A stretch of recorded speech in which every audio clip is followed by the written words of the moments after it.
आज की इस वीडियो में हम बात करने वाले हैं स्टार्ट करने वाले हैं topic for the bank promotions. सभी बैंक्स के लिए ये वीडियोस बहुत ज्यादा हेल्पफुल रहने वाली हैं।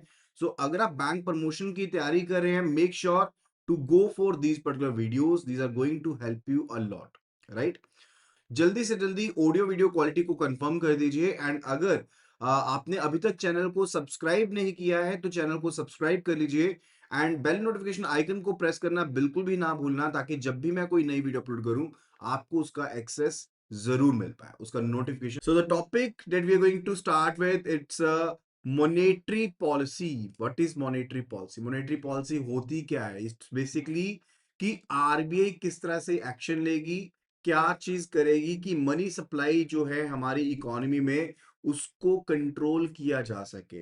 It could be related to expansionary, it could be related to basically कि आप एक्सपेंशन करना चाहते हो, यानी कि मनी सप्लाई को और बढ़ाना चाहते हो। और it could be related to absorption of the money supply from the market, कि आप मार्केट में से पैसा जो है, लिक्विडिटी जो है, उसे एब्जॉर्ब करना चाहते हो। Both could be the cases, that's the main point related to it. ठीक है, तो ये एक्सपेंशनरी भी हो सकती है, या फिर आप इसको एक तरह से ये भी कह सकते हो कि एब्जॉर्प्शन करना चाहते हो, you want to absorb the liquidity from the market. दोनों ही चीजें हो सकती हैं in case of the monetary policy. We need to understand this thing.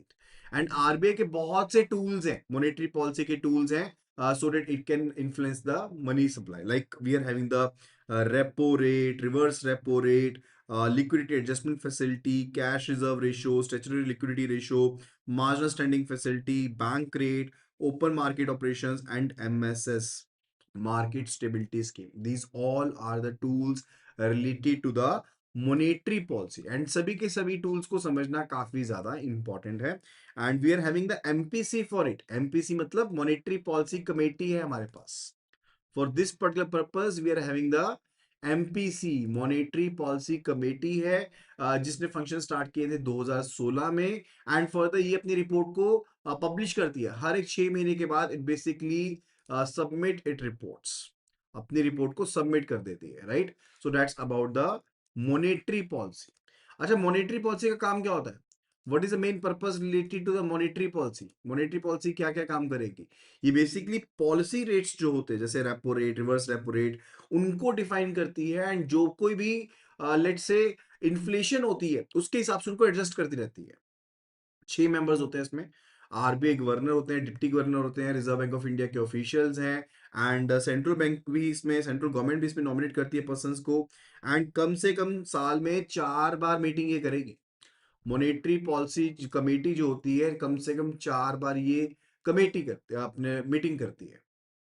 ठीक है, तो it could be the expansionary monetary policy और it could be the contractionary monetary policy. ठीक है, तो मॉनेटरी पॉलिसी कमेटी जो है उसमें जो पॉलिसी बनाई जाती है, या तो वो एक्सपेंशनरी हो सकती है, either it could be expansionary, you want to expand, and अगर एक्सपेंशन करना चाहते हो उसके लिए मनी सप्लाई को आप इंक्रीज करते हो। And the second one, it's related to contractionary, it's the contractionary monetary policy, जहां पर आप मनी सप्लाई को रिड्यूस कर रहे हो। ऑब्जेक्टिव क्या होता है कि आपने मनी सप्लाई को कम करना है। ठीक है, तो अगर आप कम करना चाहते हो तो आप इन रेट्स को इंक्रीज कर दोगे ताकि मार्केट में से पैसा कम हो जाए। ठीक है, एंड अच्छा, इंस्ट्रूमेंट्स क्या होते हैं मॉनेटरी पॉलिसी के? We are having the different instruments, like we have the quantitative tools. Quantitative का मतलब होता है जब आप वैल्यू वाइज चीजों को कम करना चाहते हो या ज्यादा करना चाहते हो मार्केट में, that is a quantitative tool. जैसे सीधा सीधा परसेंटेज कट लग जाए, ठीक है, जैसे मान लो आपकी इनकम है, ठीक है, तो इनकम के ऊपर मैं 30% की जगह 40% इनकम टैक्स लगा दूं, तो वो एक क्वांटिटेटिव टूल होगा कि मैं आपके लिए जो इन हैंड पैसा आपका उसको रिड्यूस करना चाहता हूं। ठीक है, तो एक क्वांटिटेटिव टूल होते हैं, like repo rate, reverse repo rate, MSF, standing deposit facility हो गया, या फिर कैश रिजर्व रेशियो हो गया, एसएलआर हो गया, ओपन मार्केट ऑपरेशंस हो गया। These are the quantitative tools. दूसरे होते हैं क्वालिटेटिव टूल्स, यानी कि क्वालिटेटिवली आप जस्ट डायरेक्शंस दे रहे हैं बैंक्स को। आप पैसा कम नहीं कर रहे हैं बैंक्स के पास, लेकिन आपने कोई रूल बना दिया, रिस्ट्रिक्ट कर दिया उनको वो चीज करने से। मॉरल सुएजन हो सकता है, क्रेडिट रैशनिंग हो सकती है, it could be the selective credit controls. आप डायरेक्टिव्स दे सकते हैं बैंक्स को, राइट। क्लियर है? और मॉनेटरी पॉलिसी फ्रेमवर्क के बारे में देखें तो this is basically implemented by, as I told you, it is implemented by the monetary policy committee. Total 6 member होते हैं, ठीक है, भी क्लियर हो गए आपको। After that it's about the tools. तो फर्स्ट जो टूल है जिसके बारे में हम बात करने वाले हैं, that is the repo rate. Repo rate होता है repurchase offer rate. Repurchase offer rate एक ऐसा रेट जिसके ऊपर जो बैंक्स हैं they can be borrowing the funds from the reserve bank of India, ठीक है। एक ऐसा रेट जिसके ऊपर बैंक्स बोरो कर सकते हैं रिजर्व बैंक ऑफ इंडिया से against the collateral of the government securities with a repurchase agreement. यानी कि लेट्स से यहां पर है बैंक, बैंक ए है यहां पर, राइट, और इसने आरबीआई से पैसा बोरो करना है। इसके लिए क्या करेगा, this will be placing the government securities with the reserve bank of India, और पैसा ले लेगा from the reserve bank of India with with agreement. With agreement, किस अग्रीमेंट के साथ, कि यही जो पैसा है, कि यही जो पैसा है ये वापस कर देगा और गवर्नमेंट सिक्योरिटीज को वापस ले लेगा from the reserve bank of India. This is after some time period, this is the repo rate. Clear है चीज। तो ये रेपो रेट का फंडा होता है। अब मेजर पर्पस क्या है, so as to control the inflation. किस पर्पस के लिए इस्तेमाल किया जाता है इसका, इन्फ्लेशन को कंट्रोल करने के लिए, महंगाई को कम करने के लिए, लिक्विडिटी को मैनेज करने के लिए, so as to manage the liquidity this is being used. Credit flow को इन्फ्लुएंस करने के लिए इसका इस्तेमाल किया जाता है, so as to influence the credit flow, ठीक है। This is the major purpose it is used. And अगर देखो रेपो रेट भी कम कंफर्म,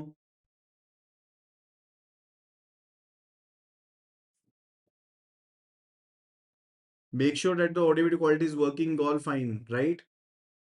मैं दोबारा से एक्सप्लेन कर देता हूं उस चीज के बारे में, नो नो वरीज। सो रेपो रेट वो रेट है जिसके ऊपर बैंक्स बोरो करते हैं from the reserve bank of India. From the reserve bank of India आप अपनी सिक्योरिटीज को रख देते हैं रिजर्व बैंक ऑफ इंडिया के पास, एंड पैसा उधार पर लेते हो रिजर्व बैंक ऑफ इंडिया से विद अग्रीमेंट कि आप रीपरचेज कर लोगे उन्हीं सिक्योरिटीज को after some specified time period, that's a repo rate, right. और रेपो रेट के केस में इफ इन केस अगर आपके पास कॉन्ट्रेक्शनरी पॉलिसी है, कॉन्ट्रेक्शनरी पॉलिसी के केस में you do increase the repo rate, we do increase the repo rate. और रेपो रेट इंक्रीज करने से क्या होगा, what will be the impact, जो कॉस्ट ऑफ बोरोइंग है that will basically increase. Banks की कॉस्ट ऑफ बोरोइंग इंक्रीज होगी, उससे क्या होगा कि बैंक जिस रेट के ऊपर लेंडिंग कर रहा है, एमसीएलआर हो गया, ईबीएलआर हो गया, that is also going to increase. तो लोग जो है लोन कम लेंगे, there will be lesser demand of the loans. लोग इन्वेस्टमेंट भी कम करेंगे, there will lesser investments over there, and ultimately जो इन्फ्लेशन है वो आपकी नीचे आनी शुरू हो जाएगी। That's the point, that's the point to understand. अच्छा, इन केस अगर आप एक्सपेंशनरी पॉलिसी करते हो, एक्सपेंशनरी पॉलिसी करते हो, उस केस में क्या करोगे, रेपो रेट को कम कर दोगे। No, when the repo rate is reduced, जो कॉस्ट ऑफ बोरोइंग है, और सिंपली वी कैन से जो बोरोइंग कॉस्ट होगी उस सिनेरियो में बेसिकली वो कम हो जाएगी। यानी कि अगर बैंक्स को सस्ता लोन मिल रहा है तो बैंक आगे भी सस्ता लोन ही देंगे, lending rate will also be reducing, and इससे अल्टीमेटली क्या होगा, the credit growth is going to be increased. Credit growth बढ़ जाएगा, लोगों का कंजम्पशन बढ़ेगा, इन्वेस्टमेंट जो है वो इंक्रीज होगा, एंड अल्टीमेटली इकोनॉमिक ग्रोथ ज्यादा होगी, more economic growth will be there, more economic growth will be there. So this is the process that is basically expansionary policy. तो जो ये मैंने लेफ्ट साइड पे बताया ये कॉन्टेक्शनरी पॉलिसी से रिलेटेड हो गया, जो मैंने राइट साइड पे बताया ये आपका एक्सपेंशनरी पॉलिसी से रिलेटेड हो गया। After that it's about the reverse repo rate, about the reverse repo rate. अच्छा, रिवर्स रेपो रेट क्या होता है, reverse repo rate is just opposite of the same, just opposite, like जिसमें जो banks हैं वो अपने सरप्लस फंड्स को रखते हैं with the reserve bank of India, your surplus funds with reserve bank of India, ठीक है, against the collateral of government securities, ठीक है, ओवरनाइट बेसिस के ऊपर, ओवरनाइट बेसिस के ऊपर। जैसे इन case of the first case क्या होता था कि आप गवर्नमेंट सिक्योरिटीज को रखते थे, बैंक्स को पैसा मिलता था, लेकिन रिवर्स रेपो रेट में बेसिकली बैंक्स जो है वो पैसा रख रहे हैं अपना, किसके पास? रिजर्व बैंक ऑफ इंडिया के पास रख रहे हैं, सरप्लस फंड्स अपने आरबीआई के पास रख रहे हैं। सो इन केस अगर रिवर्स रेपो रेट इंक्रीज होता है, यानी कि बैंक्स को ज्यादा इंटरेस्ट मिलेगा। अब जब बैंक्स को ज्यादा पैसा मिलेगा आरबीआई के पास फंड्स रखने के लिए, तो बैंक ज्यादा पैसा रखेंगे, लेंडिंग एक्टिविटीज कम होंगी, ठीक है। तो ultimately money supply will reduce. तो अगर रिवर्स रेपो रेट इंक्रीज होता है तो money supply is going to decrease. Money supply is going to decrease because banks will be more keen कि वो अपना पैसा किसके पास रखें? वो आरबीआई के पास रखें ओवरनाइट बेसिस के ऊपर।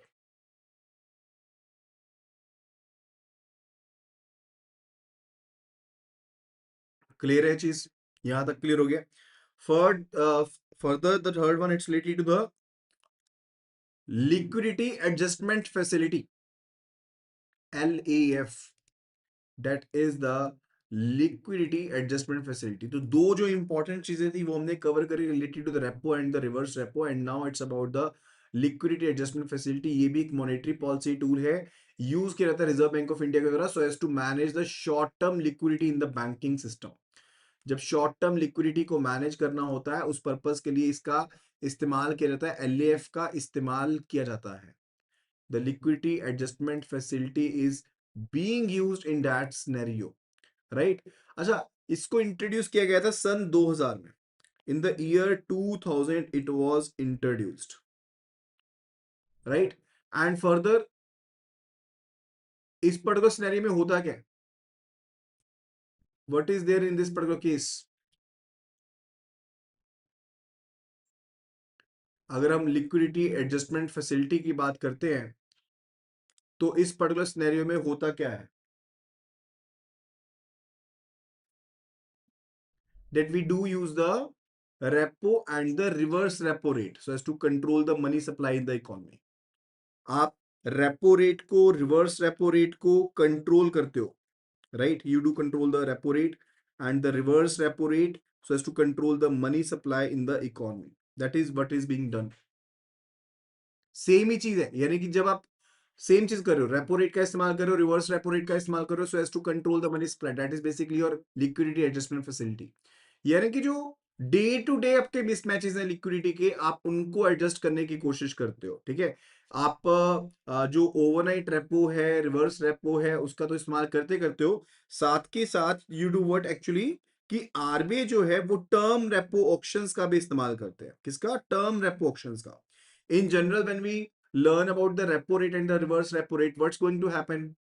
क्या चीज रहती है basically when we're talking about the repo rate and the reverse repo rate? तब हम ओवरनाइट की बात करते हैं कि ओवरनाइट बेसिस के लिए फंड्स जो हैं वो बैंक्स ने आरबीआई से लेने थे या आरबीआई के पास रख दिए, तो वो रेपो रेट या रिवर्स रेपो रेट हो गया। लेकिन अब टर्म जो रेपो होता है उसको भी डील करते हो in case of the liquidity adjustment facility. Then it's about the CRR, that is a cash reserve ratio, that's the cash reserve ratio, that's the CRR। CRR होता है कि बैंक्स को एक कैश परसेंटेज मेंटेन करना पड़ेगा with the reserve bank of India, RBI के पास cash maintain करना पड़ेगा। एंड उसका परसेंटेज कहां से कैलकुलेट होगा? It will be a percentage of NDTL, net demand time liability का एक परसेंटेज होगा। Percentage of what? It will be a percentage of the NDTL, that is of the net demand and time liabilities, right? यानी कि जो कोई भी आपकी net demand and time liabilities हैं उनका एक परसेंटेज के रूप में आपको जो अमाउंट है you are to maintain it with the reserve bank of India. RBI के पास कैश की फॉर्म में मेंटेन करना पड़ेगा। And this is defined under section 42 subsection 1। Section 42 subsection 1 of the RBI act में इसे डिफाइन किया गया है। It's a percentage of the deposit and it is very much important. Banks bankrupt ना हो जाए उस पर्पस के लिए एक लिक्विडिटी परसेंटेज को मेंटेन करना with reserve bank of India is very much important. And more is a CRR, more is a lesser is a lendable funds, those will be available with the banks over there, that's going to happen, right. तो ये चीज होगी ना, अगर आप CRR को increase कर देते हो, लेट्स से गवर्नमेंट अपनी पॉलिसी के तहत जो सीआरआर है परसेंटेज को इंक्रीज कर देती है, उस केस में बैंक्स के पास कम फंड्स अवेलेबल रहेंगे। Now if the banks are having the lesser funds with it, तो उस सिनेरियो में बैंक्स पैसा जो है वो आगे नहीं दे पाएंगे उतना जितना वो दे सकते थे। So increase in CRR leads to the lesser money supply. यानी कि मनी सप्लाई जो है वो कम हो जाएगी इन केस अगर सीआरआर को इंक्रीज किया जाता है। Further it's about the SLR, that is a statutory liquidity ratio. अब जैसे सीआरआर के केस में we learn about that you have to maintain a balance portion with the reserve bank of India. अब इस case में cash balance नहीं होता, it can either be in the form of cash, gold, और जो अनइंकम्बर्ड government securities है उसकी form में होता है। यानी कि इसमें तीन कंपोनेंट हो गए। सीआरआर के केस में सिर्फ एक ही कंपोनेंट था कि आप कैश के कंपोनेंट की फॉर्म में मेंटेन कर रहे हो, but in case of the SLR it's not just the cash, it could be the gold, it could be the unencumbered government securities, जिसकी फॉर्म में आपको पैसा मेंटेन करना पड़ेगा, आपको फंड्स मेंटेन करने पड़ेंगे, आपको सिक्योरिटीज को मेंटेन करना पड़ेगा इन इंडिया। एंड सीआरआर के केस में भी also no interest is paid, यानी कि जो भी बैलेंसेस मेंटेन होंगे with the reserve bank of India, जो भी कैश आप मेंटेन कर रहे हो आरबीआई के पास, there is no interest rate, there is no interest rate, and moreover there is no upper limit, कोई upper limit नहीं है CRR की और कोई lower limit नहीं है, there is no upper limit of the CRR, there is no lower limit of the CRR, कितना भी हो सकता है, ठीक है। और अगर SLR की बात करते हैं, if we just talk about the SLR, statutory liquidity ratio की बात करते हैं, CRR डिफाइंड था सेक्शन 42 सबसेक्शन 1 में, सेक्शन 42 सबसेक्शन 1 में डिफाइन था CRR. SLR is defined where, SLR जो है section 24 of the banking regulation act में डिफाइंड है। एसएलआर बैंकिंग रेगुलेशन एक्ट में डिफाइंड है, जितने भी स्केड्यूल्ड कमर्शियल बैंक्स हैं उन सभी को एसएलआर को मेंटेन करना होता है। स्टैच्यूटरी लिक्विडिटी रेशियो जो है उसे मेंटेन करना पड़ेगा सभी के सभी कमर्शियल बैंक्स को, and this is to be maintain in the form of the cash, gold and the government securities की फॉर्म में। इसके केस में भी कोई इंटरेस्ट नहीं मिलता। हाँ, लेकिन अगर बैंक्स गवर्नमेंट सिक्योरिटीज में इन्वेस्ट करते हैं तो उनके ऊपर उनको रिटर्न मिल जाएगा, उनके ऊपर उनको रिटर्न मिल जाएगा, अदरवाइज इसके ऊपर भी कोई रिटर्न नहीं मिलता। सो मेजर चीज क्या है कि बैंक्स के पास लिक्विडिटी में है, आप डिपॉजिटर्स के इंटरेस्ट को भी प्रोटेक्ट करना चाहते हो, क्रेडिट एक्सपेंशन को कंट्रोल करना चाहते हो थ्रू द एसएलआर, और आप गवर्नमेंट सिक्योरिटीज में इन्वेस्टमेंट्स को प्रमोट करना चाहते हो। This is the major related to the SLR। क्यों SLR रिक्वायर्ड है, this is the major thing why the SLR is required, right. And जो सिक्योरिटीज होंगी वो अनइंकम्बर्ड होनी चाहिए, दो शुड बी अनइंकम्बर्ड जिसमें आप इन्वेस्टमेंट करोगे। And this investment is not to be maintained with reserve bank of India, this investment is to be done within India, India में इन्वेस्टमेंट होनी चाहिए। अब इस केस में भी अगर SLR इंक्रीज होता है तो क्या होएगा, क्वेश्चंस आपको किस तरह से आएंगे, क्वेश्चंस आएंगे what if the SLR is increased, क्या इम्पैक्ट होता है अगर एसएलआर को इंक्रीज कर दिया जाता है। अगर एसएलआर को आप इंक्रीज करते हो तो बैंक्स जो हैं उन्हें गवर्नमेंट सिक्योरिटीज में ज्यादा इन्वेस्ट करना पड़ेगा, बैंक्स को ज्यादा फंड जो है कैश या गोल्ड की फॉर्म में इन्वेस्ट करके रखने पड़ेंगे। अल्टीमेटली जो लोनेबल फंड्स हैं those will decrease, the loanable funds will decrease, and अगर लोनेबल फंड्स डिक्रीज हो जाएंगे तो क्रेडिट ग्रोथ जो है वो भी कम हो जाएगी, इन्फ्लेशनरी प्रेशर जो है वो रिड्यूस होगा। और अगर वहीं पर एसएलआर को रिड्यूस किया जाता है तो ज्यादा फंड्स अवेलेबल होंगे बैंक्स के पास for the lending purposes, credit expansion होगा एंड ग्रोथ स्टिमुलेट होगी, right. So that's about the SLR, statutory liquidity ratio. अच्छा, एनडीटीआई क्या होता है, सीआरआर के केस में भी हमने टर्म को यूज किया एंड हम एसएलआर के केस में भी इस टर्म को यूज करते हैं, that is NDTL. This is net demand and time liabilities, net demand and the time liabilities. Net demand का मतलब है we are talking about the demand deposits, we are talking about the time deposits, we are talking about the other borrowings, but इसमें से paid up capital and reserves को निकाल देना है। और अगर आप सीआरआर को भी देखो और एसएलआर को भी देखो, आपके लिए ये मैंडेटरी है, these are mandatory to be maintained, आपको उन्हें मेंटेन करना पड़ेगा, दीज आर मैंडेटरी। ऐसा नहीं है कि आप इनको मेंटेन नहीं करेंगे, ठीक है। तो आपके लिए मैंडेटरी, और अगर हम एसएलआर को मेंटेन नहीं करते, बैंक्स एसएलआर को शॉर्टफॉल में रखते हैं, यानी कि लेट्स से एसएलआर इज 18%, आपको 18% एसएलआर मेंटेन करना है, ठीक है, एनडीटीएल का, नेट डिमांड टाइम लाइबिलिटीज का। अब अगर आप इतना एसएलआर मेंटेन नहीं करते हो उसके केस में आपके ऊपर पेनल्टी रह जाएगी, and the penalty will be based upon the bank rate, bank rate plus 2% का जो पेनल्टी है वो इम्पोज किया जाएगा, वो इम्पोज किया जाएगा, right? So it is very much important so as to maintain the SLR, statutory liquidity ratio को maintain करना बहुत जरूरी है। Clear with it? Further after that, it's about the MSF, MSF के बारे में डेफिनेटली आपने सुना होगा, this is a marginal standing facility scheme. MSF होता है मार्जिनल स्टैंडिंग फैसिलिटी। अब एमएसएफ जो है वो एक इमरजेंसी ओवरनाइट बोरिंग फैसिलिटी है, इमरजेंसी ओवरनाइट बोरिंग फैसिलिटी, जिसमें स्केड्यूल्ड कमर्शियल बैंक्स फंड्स को बोरो कर सकते हैं from the reserve bank of India.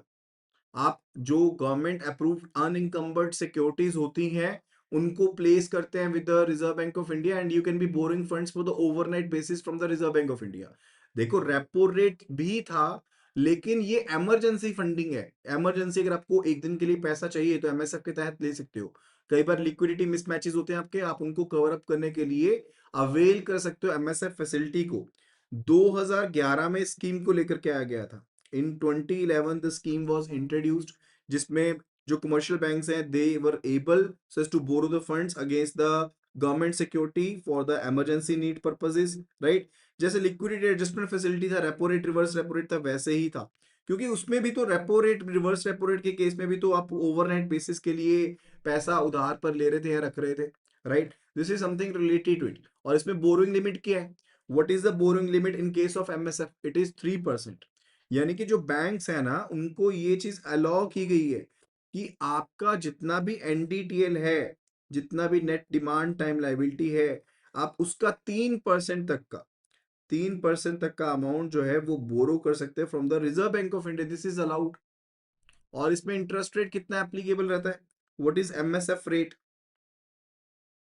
MSF rate कितना रहेगा? जो भी रेपो रेट होता है वो plus 0.25%। This is the interest rate which is applicable. ठीक है, this is the interest rate which is applicable. Clear हो गया यहाँ तक का पॉइंट? प्लीज डू कंफर्म अगर यहाँ तक के जो टूल्स हैं, मॉनेटरी पॉलिसी टूल्स है, अगर क्लियर हुए ना आपको जल्दी से कंफर्म कर दीजिए।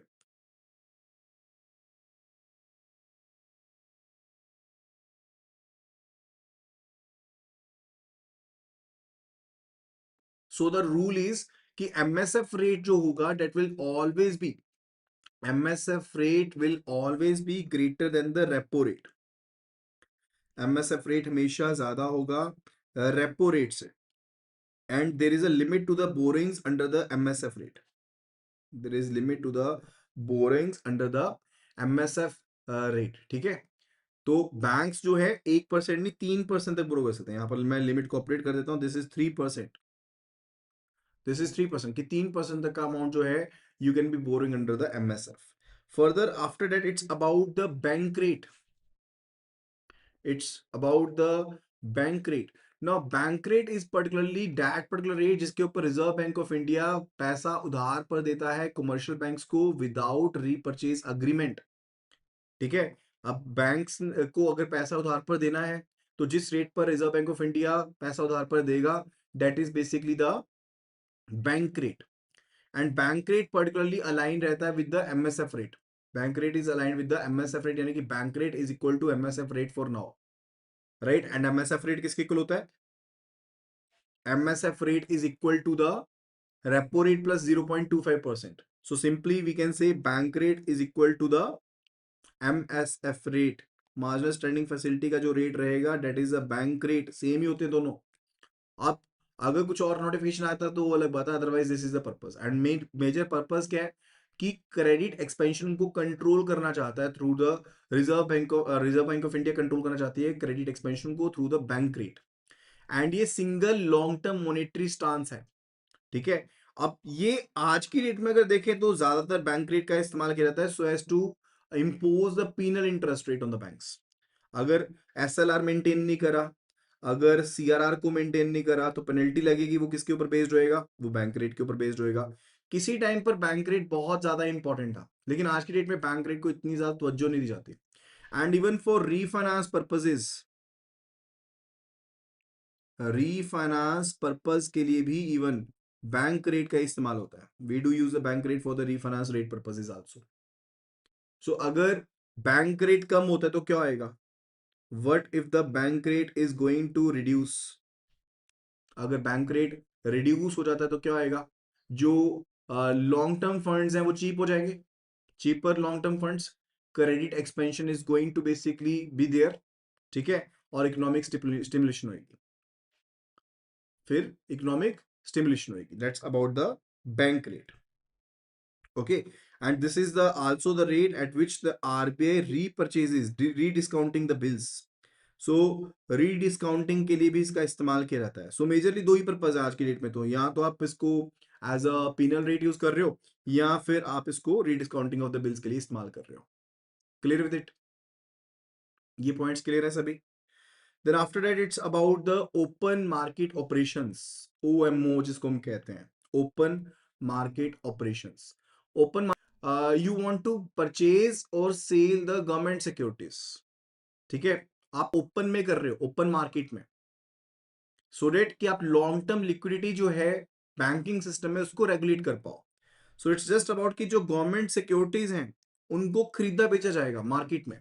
एंड ये भी क्वांटिटेटिव टूल है. This is also quantitative monetary policy tool. क्यों? बिकॉज आप डायरेक्टली डील कर रहे हो with the money supply, liquidity के साथ डील कर रहे हो. सो मेजर पर्पस क्या है ओएमओ को? क्या ओएमओ का मेजर पर्पस क्या है? इट्स बेसिकली रिलेटेड टू कि आप सिस्टमिक लिक्विडिटी जो है उसको कंट्रोल करना चाहते हो, लॉन्ग टर्म जो इंटरेस्ट रेट्स हैं उनको इन्फ्लुएंस करना चाहते हो, जो बॉन्ड मार्केट यील्ड्स उनको स्टेबलाइज करना चाहते हो. That's the main objective of the open market operation. Open market operation का ऑब्जेक्टिव है ये. ठीक है, लेट्स से अगर आप ओएमओ परचेज है, या तो होगा ओएमओ परचेज, ये दो तरह का होता है. One it is related to the purchase, that is OMO purchase. दूसरा होता है OMO sale. OMO sale, OMO purchase का मतलब क्या होगा कि reserve bank of India is going to buy the government securities. अब अगर आरबीआई गवर्नमेंट सिक्योरिटीज को बाय करेगी तो it will be injecting more liquidity into the banking system. ज्यादा पैसा आ जाएगा बैंकिंग सिस्टम में, और बैंक्स को पैसे मिलेंगे क्योंकि उन्हीं से गवर्नमेंट सिक्योरिटीज को परचेज करेंगे RBI, and ultimately credit expansion possible होगी. So when we are going to purchase OMO, in that scenario credit expansion होएगा.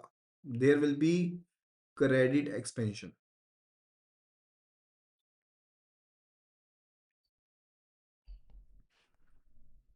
तो उस केस में क्रेडिट एक्सपेंशन होगा. एंड इन केस अगर आरबीआई सेल करती है गवर्नमेंट सिक्योरिटीज को, if you are going to sell, तो मार्केट से लिक्विडिटी एब्जॉर्ब हो जाएगी. मैं यहां पर लिख देता हूं, then the liquidity is going to be absorbed. और मार्केट में अगर लिक्विडिटी एब्जॉर्ब हो जाएगी, बैंक्स जो हैं वो फंड्स को पे करेंगे रिजर्व बैंक ऑफ इंडिया को, तो credit contraction will be there. In that scenario the credit contraction will be there. Okay, so this is the major rule so as to understand कि open market operation से क्या होता है. Right, further after the open market operation, it's about the marginal standing facility. It's about the marginal standing facility. अच्छा, marginal standing facility क्या होती है? What is MSF? MSF के बारे में मैंने आपको ऑलरेडी बताया था, ऑलरेडी हम इसको कवर कर चुके हैं. मार्जिनल स्टैंडिंग फैसिलिटी वही ओवरनाइट जो इमरजेंसी बोरिंग फैसिलिटी के बारे में बताया था, that was the case, MSF रेट. Right, and that's about it. That was about it. अच्छा, इसके अलावा कुछ क्वालिटेटिव टूल्स होते हैं. Qualitative tools under the monetary policy are there. Qualitative tools under the monetary policy, वो टूल्स क्या होते हैं? What are those particular tools? जैसे एक होता है moral सुएजन. One tool is the moral suasion. अब मॉरल सुएजन के केस में क्या रहता है कि you simply do restrict for something. आप सिंपली रिस्ट्रिक्ट कर देते हो, यानी कि परसुएशन होता है थ्रू द कम्युनिकेशन, कोई लीगल एनफोर्समेंट नहीं है. So we can simply say there is no legal enforcement in this case. सिर्फ और सिर्फ आप बोल देते हो कि हाँ, अगर आपको अच्छा लगता है तो अच्छी चीज है, ये चीज करनी चाहिए, कम्युनिकेट कर देते हो. Right, that's moral suasion. ये क्वालिटेटिव टूल है। Further SCC selective credit control, this is also qualitative tool. अब आप कुछ एक कमोडिटीज को लेकर के होर्डिंग को, इन्फ्लेशन को कंट्रोल करना चाहते हो, प्रिवेंट करना चाहते हो, तो उसके लिए सिलेक्टिव क्रेडिट कंट्रोल कर देते हो। Further it is related to directives, it is related to directives. अब डायरेक्टिव से रिलेटेड क्या होता है कि आप डायरेक्शंस देते हो रिजर्व बैंक ऑफ इंडिया को रिगार्डिंग द लेंडिंग पॉलिसीज। आपने एक डायरेक्शन दे दी कि this is to be done, अब आपने एज सच कोई इम्पोजिशन लगा दी, that is also a qualitative tool. Further the credit rationing,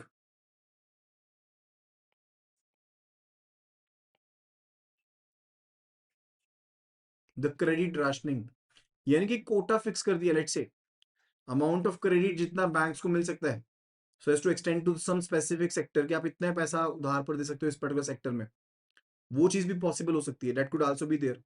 this is also a qualitative tool. तो ये सभी बेसिकली क्या है, this all are the qualitative tools, ये सभी क्वालिटेटिव टूल्स है। Clear, right, that will be all about today video. आज की वीडियो में सिर्फ इतना ही। आई होप कि आपने सभी टॉपिक्स को अच्छे से समझा होगा। अगर किसी भी तरह का डाउट है तो you can be letting no in the comment section, and further do download the application from the link IIBF24/app। And अगर आप iOS यूजर हैं, it will be asking for the ORG code which is GEGKT। So just do download the application and start your preparations. Thank you so much and see you again in the next video.